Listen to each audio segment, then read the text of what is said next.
Hello friends, നമസ്കാരം. Welcome to Sangeetha's food gallery. നമുക്കിന്ന് വിഷുക്കഞ്ഞി എങ്ങനെയാണ് ചെയ്യുന്നതെന്ന് നോക്കാം. മട്ടയരിയും പച്ചരിയും ചേർത്ത് കൊടുത്തിട്ടാണ് ഇത് ചെയ്യുന്നത്. മട്ടയരി എടുക്കുന്നതിൻ്റെ പകുതി അളവ് പച്ചരി എടുക്കണം.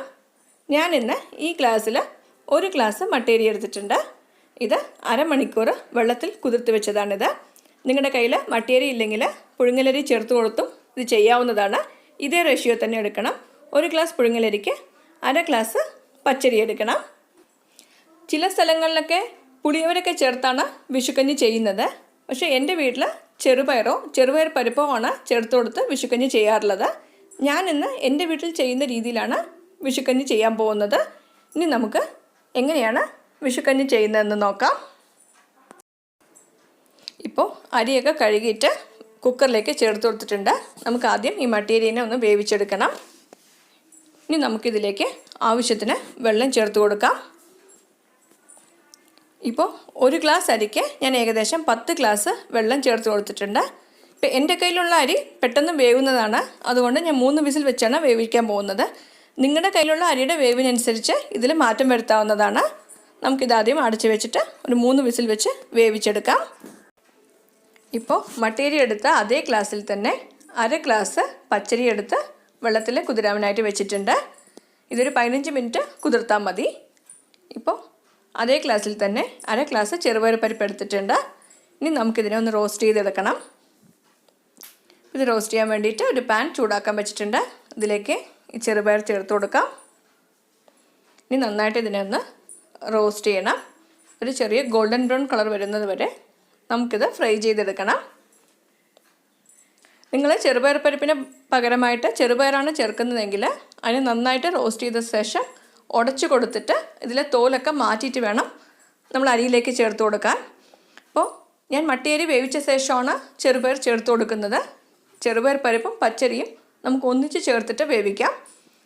ഇത് രണ്ടും പെട്ടെന്ന് വെന്ത് കിട്ടും, അതുകൊണ്ടാണ് നമ്മളിത് പിന്നീട് ചേർക്കുന്നത്. ഇത് നല്ലോണം റോസ്റ്റായിട്ട് നല്ലൊരു മണം വരുന്നത് വരെ ഇതൊന്ന് നമ്മൾ ഫ്രൈ ചെയ്ത് കൊടുക്കണം. ഇപ്പോൾ പരിപ്പൊക്കെ റോസ്റ്റായിട്ട് നല്ലൊരു ഗോൾഡൻ ബ്രൗൺ കളർ വന്നിട്ടുണ്ട്. ഈ സ്റ്റേജിൽ നമുക്ക് തീ ഓഫ് ചെയ്ത് കൊടുക്കാം. ഇനി നമുക്കിതിനെ മാറ്റി വയ്ക്കാം. ഇപ്പോൾ മട്ടയരി വേവിച്ചെടുത്ത് വെച്ചിട്ടുണ്ട്. ഇത് പാകത്തിന് വെന്തിട്ടുണ്ട്. ഇത് ഒരുപാട് കുഴയുന്നത് പോലെ വേവിക്കേണ്ട ആവശ്യമില്ല. കാരണം നമ്മൾ ഇതിലേക്ക് വീണ്ടും പച്ചരിയും പരിപ്പും കൂടെ ചേർത്ത് കൊടുത്തിട്ട് നമ്മൾ വേവിക്കേണ്ടതാണ്. നിങ്ങൾക്ക് വെള്ളം മതിയായിട്ടില്ല എന്നുണ്ടെങ്കിൽ ഇതിലേക്ക് ചൂടുവെള്ളം കുറച്ചുകൂടെ ചേർത്ത് കൊടുത്തിട്ട് വേവിച്ചെടുക്കാം. ഇനി നമുക്കിതിലേക്ക് ആവശ്യത്തിന് ഉപ്പ് ചേർത്ത് കൊടുക്കണം.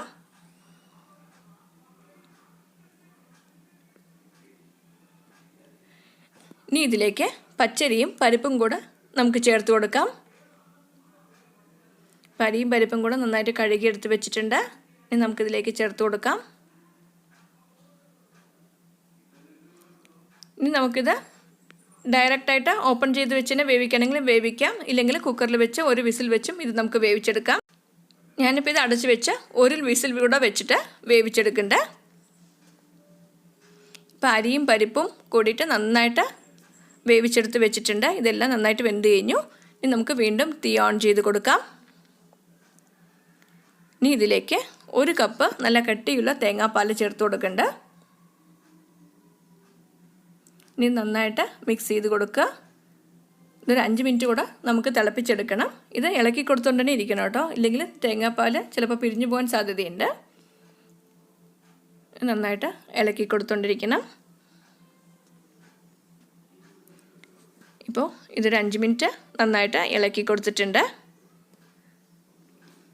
ഇനി നമുക്കിതിലേക്ക് 1 കപ്പ് തേങ്ങ ചിരകിയത് ചേർത്ത് കൊടുക്കാം. ഇതും കൂടെ നന്നായിട്ട് മിക്സ് ചെയ്ത് കൊടുക്കുക. അരിയും പരിപ്പൊക്കെ കറക്റ്റായിട്ട് വെന്തിട്ടുണ്ട്. നിങ്ങൾക്ക് ഒരുപാട് കുഴയുന്നത് പോലെ വേണമെന്നുണ്ടെങ്കിൽ 1 വിസിൽ കൂടെ നമുക്ക് വെച്ച് കൊടുത്ത് വേവിച്ചെടുക്കാവുന്നതാണ്. ഇതെല്ലാം കൂടി നന്നായിട്ട് മിക്സ് ചെയ്ത് കഴിഞ്ഞു.